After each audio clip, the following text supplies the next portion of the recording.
All right, everybody, welcome to the goal template. I'm going to walk you through each part of the sheet and part of the template so you can fill it out correctly as it pertains to your business. And you'll see down at the bottom here, there's actually 7 different tabs that we'll walk through each one at a time and fill them out as we go. I'll start first off with the summary page, which is going to be really where all of our information comes back to. So if you just want to see the snapshot, what your goal is for each month, you'll be able to find it right here on the summary tab, as well as the marketing spend that you need to spend that month, how much revenue you're going to collect, and your sales headcount. Now, all the data from this sheet drives from the other 6 tabs down below. First off, we have sales goals. This is going to be where we put in what our metrics are for each market that we're in. Things like close rate, referral rate, our average customer, average sales price, same for any products that we have, product mixes, what percentage of our overall company sales come from each market. We'll spend a lot of time talking about the sales goal tab and how it plays to the overall sheet as a whole. Next up is marketing goals. So we're going to take the sales goals that we outlined per market. We're going to find out how many leads we need to drive, what are the costs of each one of those leads in each one of our markets, and that's going to tell us how much money we need to spend every month on marketing in order to hit the sales goals that we've outlined. Now, collections is something that a lot of contractors don't pay a lot of attention to. When we sell a job today, we're not going to get paid on it for a little bit, right? It takes some time for some of those milestone payments to kick in. And so we'll be able to forecast when we're going to collect cash based on sales we make in certain months. And therefore, we can plan on our cash flow and make sure that we understand exactly when money's going to come in, when it's not going to come in, and what ramp-ups look like that ultimately can limit what our goals can be, or certainly we need to plan for them. Next up, we have headcount. How many leads per sales rep do we want run in each market? That's going to tell us how many people we want to hire. We'll also make sure that we click on new verticals and check to make sure that we know when new products are rolling out for each market so that we can plan and get in front of anything that we need to do there. And then finally, goals versus actuals. One of the wonderful things about having stated goals, especially really granular and detailed goals, is that we can see exactly where we hit and where we missed our goals. Did we do exceptionally well in one area, but we missed in another? And this will give you some places to focus on, some initiatives for the coming months on, hey, we did really well on referrals, but we missed on close rate, or we did really well in solar, but we missed on roofing, and so forth. And so we'll be able to look and test and measure how we do in all of our goals here in the goals versus actual chart. So let's go back to our summary tab, and this is a great place to begin. And when it comes to goal setting, we have to, there's a lot of things that go into really what I would call real goals. They're real goals that everybody feels comfortable on. It's going to take ownership. It's going to take sales.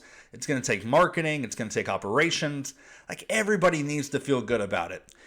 If sales only feels good about the goal, but marketing doesn't think they can get the amount of leads, or operations doesn't think that they can build the amount of projects that sales wants to sell, those aren't real goals. It's hopes and dreams, but it's really not going to happen. And even if it did happen, it's not good for the company.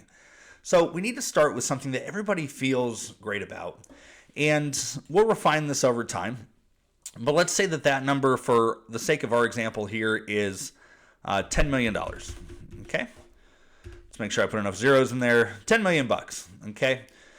Right now, it's going to tell me that these are my goals for each month to hit 10 million in total sales. Here's the marketing spend that I need to spend to hit 10 million in sales. And here's how much revenue I'm going to collect. Now, again, we're going to dive deeper into all of these as we go. But try and get something that feels close. It feels like obtainable to you, and it feels like a good goal. That number may be 1 million. It may be 80 million. It just depends on where you're at, what your company's all about, what you're looking to do. But start somewhere. So again, for this example, we'll say 10 million is my top line sales goal for the year.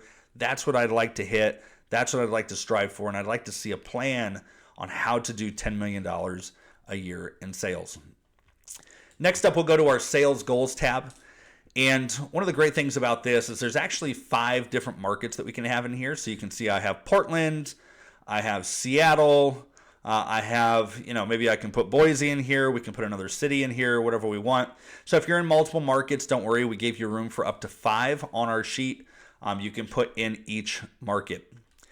At the very top of the sheet, this is just going to be a summary of all of our markets as a whole and what they're going to do. You can see we have 10 million as our total goal here.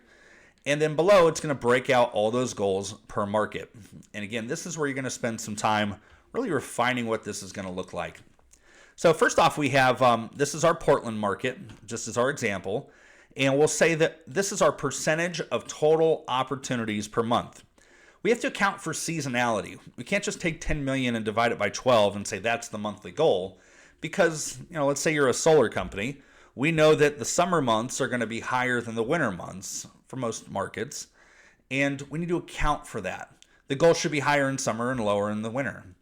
And so how we do that is every month is assigned a percentage of the entire year that it represents. So you can see 6% of our sales are going to come in January, 7% in February, and it ramps all the way up to 11% in July and August for a total of 100% throughout the year. If you don't have a track record or you don't have a good understanding of what seasonality looks like for you, just stick with what I have here. We can always adapt it and modify it over time, but again, at least we have some baseline, and this is pretty standard for most solar companies. If you're a roofing company, it's going to look a little different. Maybe a little bit heavier in the wintertime and a little lighter in the summertime. Again, you'll know what's best for your business. Take your best guess. Take your best shot at it. See how it feels. This is going to be a process of constantly refining goals. It's not something that you're just going to nail out the gate.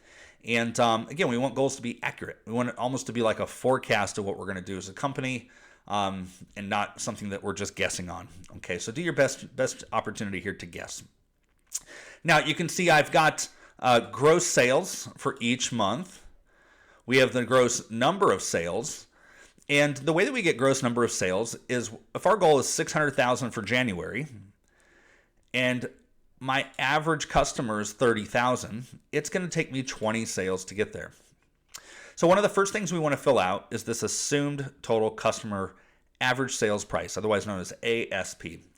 Right now I have it set at 30,000, but let's say I think it's going to be 35,000 based on my specific company.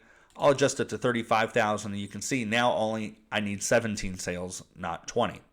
So go ahead and fill out whatever you think is relevant for your average sales price per customer. Again, I'll mark it 35,000 for the whole year. And again, this will be a process of refinement. We'll talk about how to do that here in a second. Right now, I think I'm just going to do solar, $30,000, $35,000 is my average sales price. And roofing's $20,000, $15,000 for HVAC. Again, if you don't know these answers today, just leave them at the default, and it will put you right in the ballpark of where most companies come back. Market percent of company sales. This is how big I think this particular market is going to be in relation to the company overall. So if I was just in Portland, I would say that 100% of my sales are going to come from Portland. And you can see here, in June, it drops to 75%. Well, why is that? It's because we launched Seattle in June. And Seattle is now going to take 25% of the company sales. So again, we can disperse revenue across multiple markets. So each market has its own independent goal. By the way, each market also has its own independent average sales price because it may be higher in Seattle than it is in Portland, its own blend of products. We can really fine tune this for each market depending on what we need to do. So if you're thinking about opening new markets this year, just assign what percent of the company overall sales for that month you want to go into new markets, and take it out of the remaining markets like I've done here. Again, Portland dropped from 100 to 75%, and that missing 25% went into Seattle to get Seattle ramped up. We'll go back to Portland here. Percent of accounts sold that contain solar. Again, we started off with 100%, and you can see I dropped it to 80% in July. Our plans to get roofing into Portland. And so we know that we're going to sell some roofing only customers. And so it's not going to be just 100% solar. Not every job we sell is going to have solar on it. Not every job we sell is going to have a roof on it, but we're going to have kind of a blend between the two, more heavily geared towards solar. You can also put HVAC in here. Obviously, I have solar, roofing, and HVAC. If you do plumbing services, just change HVAC to plumbing, and so forth. You can add whatever products you'd like in here, and the math will all work the same. Okay. Same thing with every market. So again, Seattle, we're just going to launch solar this year. We're not going to deal with roofing because it's a new market. We want to get it off the ground. And so we're going to have that just at 100%. If you're not sure what percentages to put in here, which is really, really common, just put in 80% for your primary product, 30% for your secondary one. And again, that should get you close enough to at least get you a guess out the gate. You'll continue to refine these as you go on. So with that said, you may want to do things like right now, I've got a 20% close rate for Portland, which is what we're running at right now. I think I want to bump that to 22% coming up. We're going to work on some sales programs. We're going to try and increase our close rate. So I want to get it to 22%. And then maybe my ultimate goal is to get it to 25%. And I think that that's going to happen around June. That's going to be one of my targets, is to get it to 25% in June. As we adjust close rate, we need less leads, we sell more money, things like that, okay? And that'll happen automatically as you adjust it. And so for the most part, just stick with the things in yellow when you're adjusting the sheet, and you'll probably be A-okay, all right? So just adjust your close rate to what is relevant to you, what's a good goal for you, where do you want to see things go. Non-marketing rate is what percent of our sales is going to come from leads that the company doesn't have to spend money generating. Like, we don't spend marketing dollars doing it. So this could be referrals, this could be self-gen opportunities, things like that. And so for right now, we'll say that half of my revenue is going to come from sales or marketing, half of it's going to come from referrals. And again, my goal is maybe to increase that to 60% here in March. And so we'll type in 60%. Make those same adjustments for all markets that you're in. One thing we have to do here is our average sales price was $35,000. But remember, we're bringing roofing in here in June. And so it's probably not going to be $35,000 anymore. It may be $50,000. Roofing is a great way, or other products I should say, is a great way to add just extra revenue without having to get more leads. And we'll see this as we go through the remaining tabs. So if you're looking to just add pure revenue, but you don't want to spend more marketing dollars to do it, you may consider grabbing another product to get into the mix and really bump that up. You can see here, it took us from $35,000 to $50,000, which is very realistic, and it's going to bump our overall sales up. All right, so once you've filled out all of your markets in the sales tab, it's time to hop over to marketing goals. And we'll just look at January here one more time for Portland. We still have a goal of 600,000.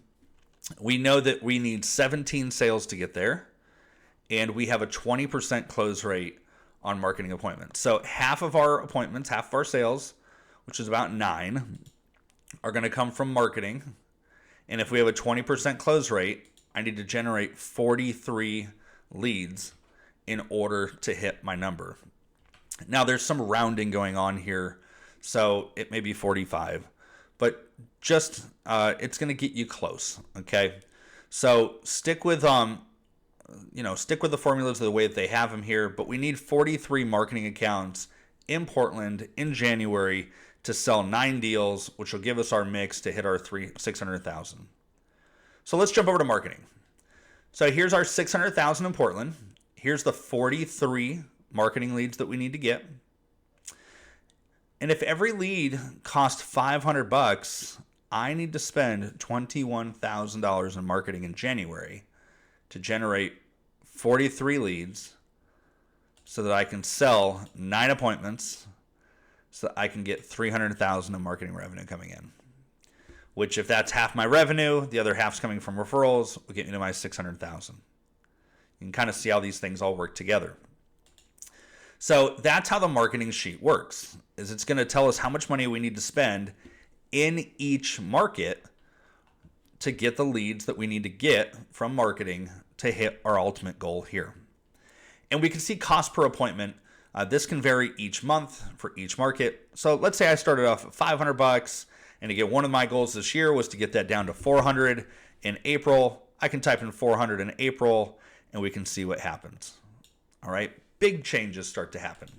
We can also see here that I've got Seattle, which is coming in June. I need to spend $5,600 in June to hit my goal of 11 sales or $225,000 of revenue in Seattle. Okay, so fill in the dollar amounts that you want to anticipate each appointment costing. This is not cost per close. This is the cost per appointment. Some of you may be $900 or $1,000. Some of you may be $50. It just depends on how leads come in. Go ahead and put that in here and make sure that your sales goals over on this side support the close rate that you're putting in. All right, up next we have collections. Now again, when we sell a job today, we know that we're going to have different milestones for how that pays out. And it's unique for every product. Solar can take a little bit longer than roofing. Roofing can take longer than HVAC, and so forth. Repair work usually happens the same day. And so we want to be able to account for how cash is going to come into our company relative to the amount of products that we're selling. And again, as you go through this exercise, you may realize that you need to bring on other products to help just simply increase cash flow into your business. So what we have here is some of our assumptions for what our milestone payments are going to be. So we start here at the very top. Solar M1, M2, and M3 payments. If you don't know what an M1, M2, or M3 is, it is milestone 1, milestone 2, and milestone 3. Typically, this will be in your contract as something like, installation started, installation complete, and PTO. Or it could be permit submitted, install complete, PTO. Okay. Again, it's different for everybody. Lots of states are different. Some states will allow you to take a 40% down payment, for example. Other states you can't do that. So fill in what feels right to you. And what I'd recommend is just go with what you're doing right now. Again, we're going to find holes as we go through this. And that's really the whole point of goals, is to figure out what are the things that we need to work on to actually accomplish what we need to accomplish. I have a company right now, for example, 100% of their money was coming at after PTO. And it made it really difficult for them to scale because all their money was wrapped up in operations waiting for projects to get built. One of our big initiatives is to pull forward funding and work with finance partners to try and get some cash in so we're not floating the entire project. We wouldn't have known that had we gone through and done a goal setting exercise like this. So put in where you're at today. And again, it may expose some flaws in the model that's going to ultimately prevent you from doing what you need to do. Roofing, I have in 50% at M1, 50% at M2. There is typically no M3 in roofing. Same with HVAC, 50% at M1, 50% at M2. Now, as we go down, again, let's pick on Portland here for a minute. We can see the timeline that we assign to each milestone. So we're going to assume 1 month is what it's going to take for us to get paid on solar. 2 months for that M2. And by the time we get paid M3, we've waited 3 whole months to do that. Roofing, it's going to take us 1 month to get paid our first commission or our first payment. Second, 2 months to get paid our back half, and so forth for HVAC. Adjust this depending on your timelines for your area. Some places are getting solar completely installed in 2 months, and that may be a 2 for all of these. Other places are taking a year. It depends on what it is for your specific market. And solar cancel rate, roofing cancel rate, and HVAC cancel rate. 15% is a good place to be at.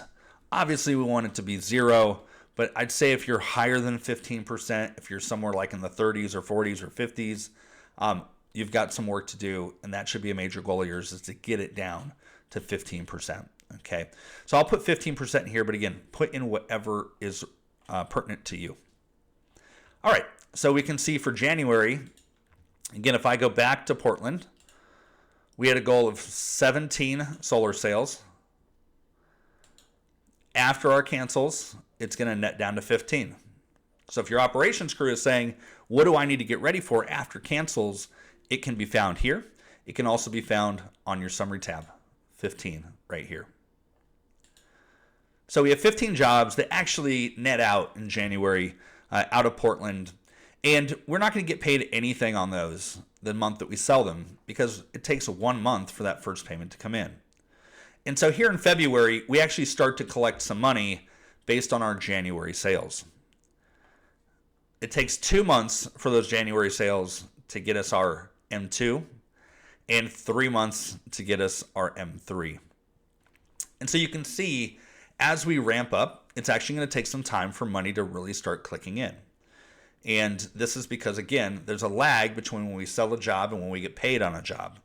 And so we can forecast that here in the collections forecast and show that for each product. Now, again, you may decide that you want to get roofing in because roofing gets paid faster.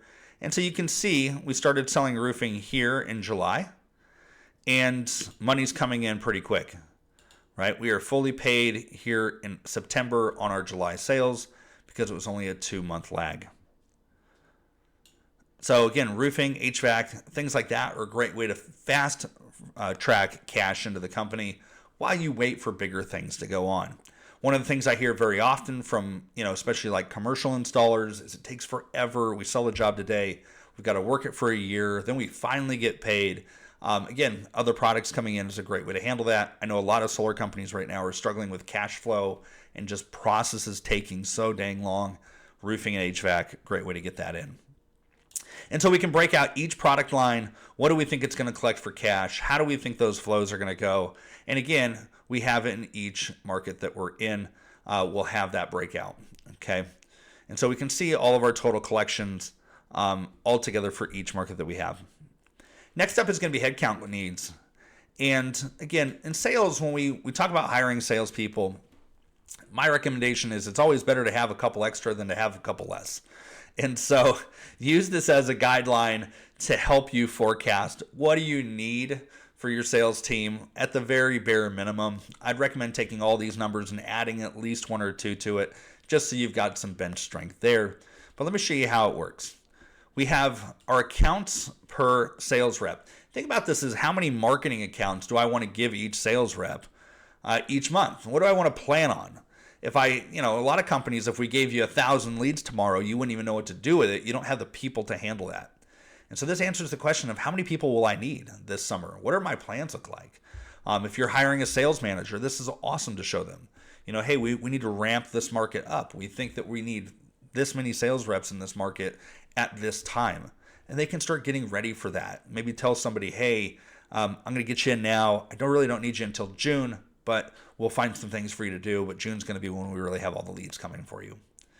And so again, this will tell you what those headcounts look like. So again, let's take Portland for example. Let's say I want every sales rep to run 20 appointments.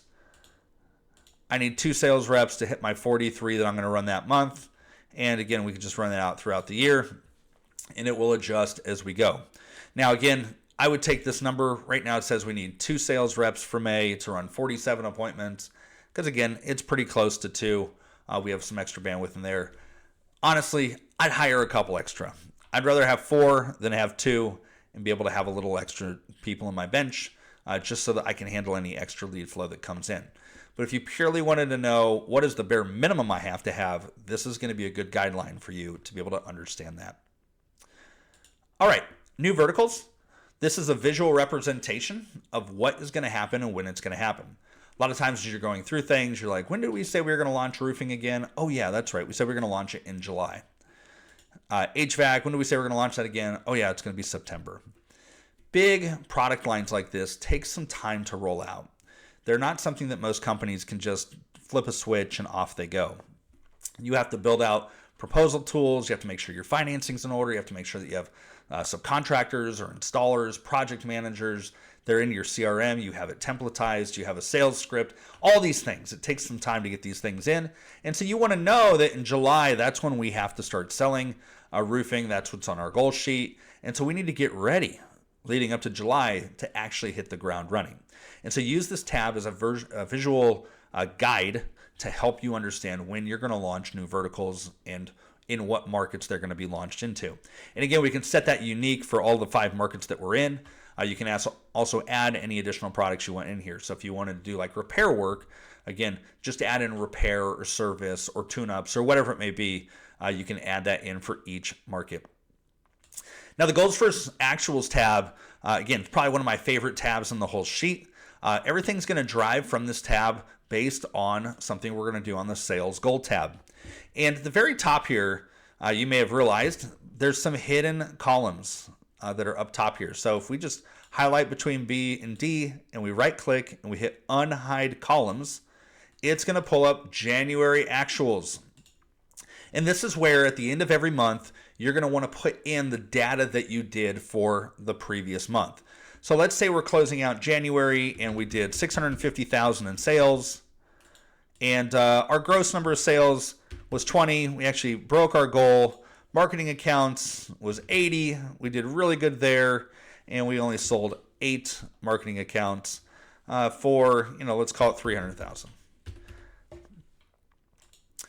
We had 12 referrals that came in, and those were worth 350,000. And overall solar sales was 20. Again, I'm just kind of filling it in as an example here. You'll put in data that's relevant to you.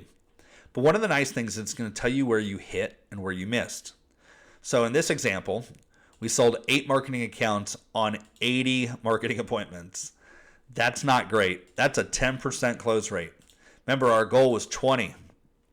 So although we broke the overall revenue goal up here, which may sound great, everyone's cheering, awesome job, yay, we broke goal. The reality is that we missed really hard on marketing sales. That's not great. We need to focus on that. We need to get that up. We need to figure out what happened there. Was it an issue with the leads? Was it an issue with our sales? Was it an issue with how many sits we had going on? Was it an issue with financing? Where was the hole that caused us to miss badly on our marketing close rate? On the flip side, our referral rate was great. We did awesome. We had a goal of 50% referrals, and we actually ended up 60, which is great. We're getting ready for our summer months. I feel pretty good about referrals coming in. That's a win that we should celebrate and congratulate the team on. They did awesome. Our goal was 9. We did 12. Kudos, team. Great job. We did awesome. And same thing with average customer value. We can see that we hit right on pace there, which is great. And everything was just kind of firing off on all cylinders except for our marketing close rate. If we go back to our goals versus actual sheet, we can see here those same kind of things. Gross sales, again, 108% on the month, which is awesome. Number of sales, we did great. Marketing accounts, shout out to the marketing team for getting us 186% of our marketing goals for the month, which is great, especially if we spent $21,000 to do it. Means that we didn't spend $500 per appointment like we thought we did. We actually spent, maybe half that, right?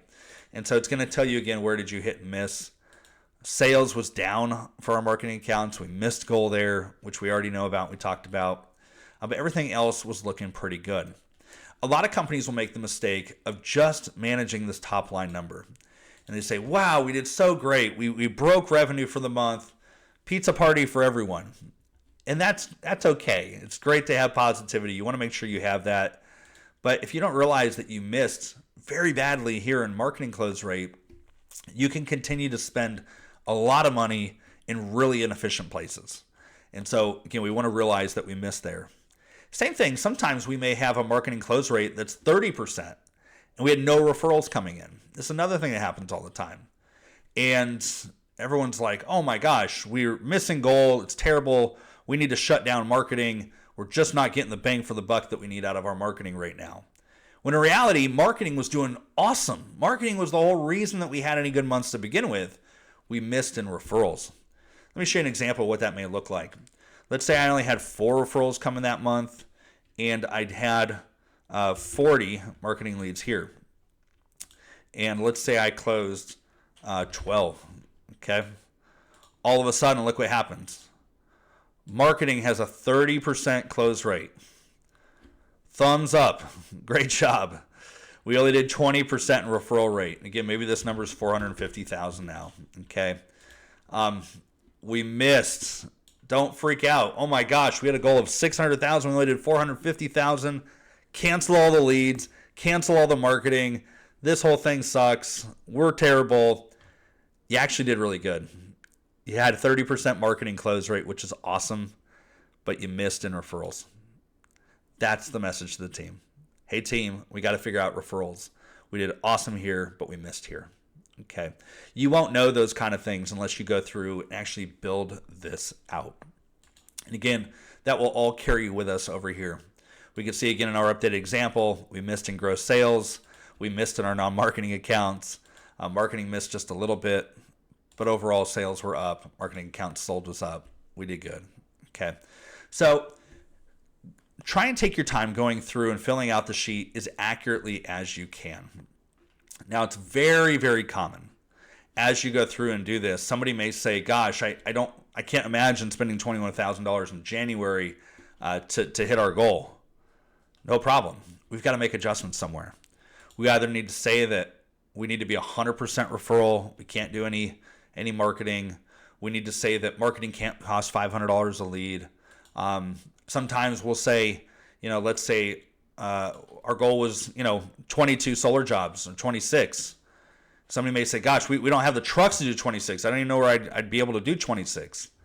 Well, then your goal is not 10 million. It may be 8 million. Okay. So think about this as a refinement process. You're going to constantly look at it through these different lenses. You may look at it through a sales lens, operations, financing, all those things together have to feel good about it. And great goals happen when all those things come together. When your sales manager looks at things and says, this is going to be a challenge for us, but I think we got it. And when your ops person says, you know what, this looks like a challenge for us, but I think we got it. When the finance person says, it's going to be tight for these couple months, but as long as we do what we think we're going to do and we build fast and we collect cash, I think we got this. We can make this happen. Okay. All those things start firing together. You actually have real goals that you can feel great about and keep marching forward.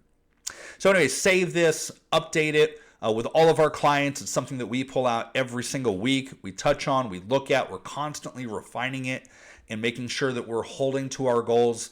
You are 45% more likely to hit your goals if you look at them every day. And so if you knew that you had a 45% chance to increase your business and all you had to do was pull the sheet out and look at it every day and just see where you're at, life is good. There's not many things in business that we get the opportunity to make that kind of impact for relatively no real work. So I hope this was helpful for you. If you are lost, you don't know what your close rate is, you don't know how to add roofing in, you don't even know how to track any of this, you don't know how to hire salespeople.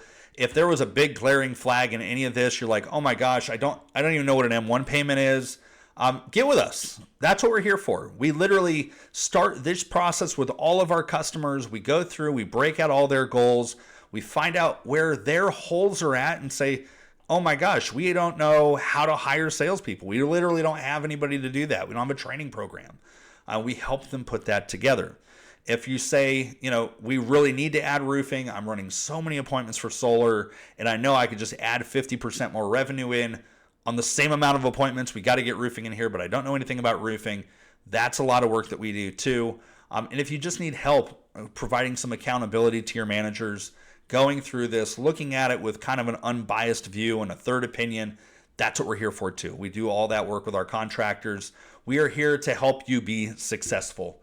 That is solely our goal, and we do it with you. We don't just set you up with a sheet and say, good luck, have fun, have a nice life. We literally hold your hand and guide you through all the processes of doing this. So I hope that was helpful for you. It's been immensely, incredibly helpful for me over the last decade of doing this with some really great and amazing teams.